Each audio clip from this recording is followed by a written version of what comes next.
Merci, honorable modérateur. Excellence Chief Fortune Charombira, président du Parlement panafricain. Excellence Dr Gayo Achebir, deuxième vice-président du Parlement panafricain. Madame Simone Yanki Ouattara, coordinatrice du Centre international de l'éducation des filles et des femmes de l'Union africaine. Honorables membres du Parlement panafricain, mesdames et messieurs.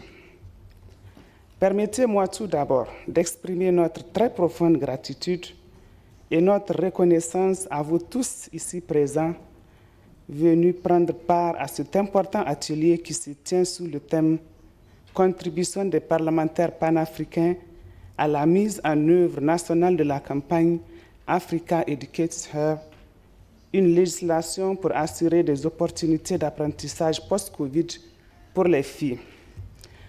Qu'il me soit aussi permis d'exprimer ma sincère gratitude au Centre international pour l'éducation des filles et des femmes en Afrique, IACFA, et au secrétariat du Parlement panafricain qui ont travaillé sans relâche pour assurer la réussite de cette rencontre.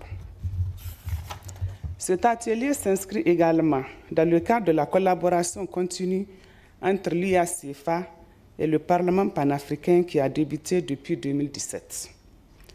Avant d'entrer dans le vif du sujet, je dirais que l'éducation est un droit humain fondamental dont personne ne devrait être privé.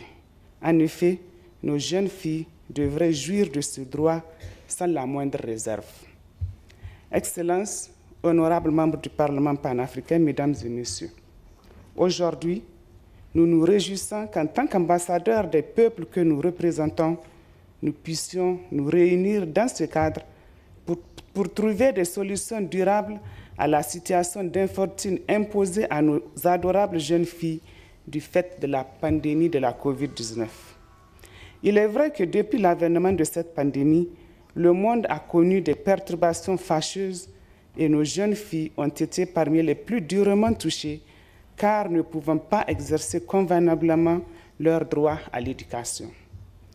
Il est vraiment regrettable d'apprendre que la pandémie a touché près de 1,6 milliard d'apprenants dans plus de 190 pays.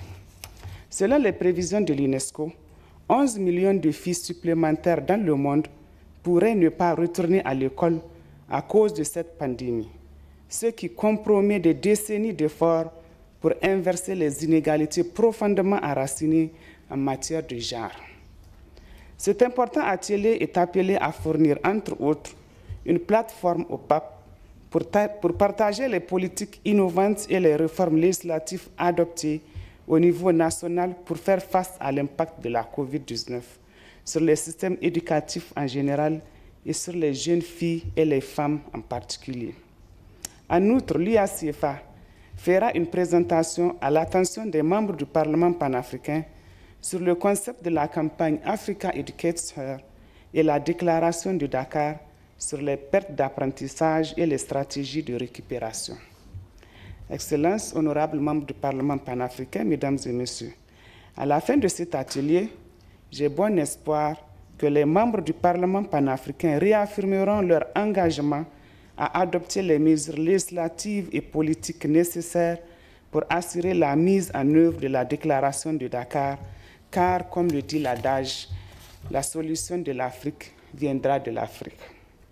Excellences, honorables membres du Parlement panafricain, mesdames et messieurs, pour terminer, permettez-moi une fois de plus de remercier toutes les personnes ici présentes et vous souhaiter de fructueuses délibérations. Je vous remercie de votre bienveillante attention.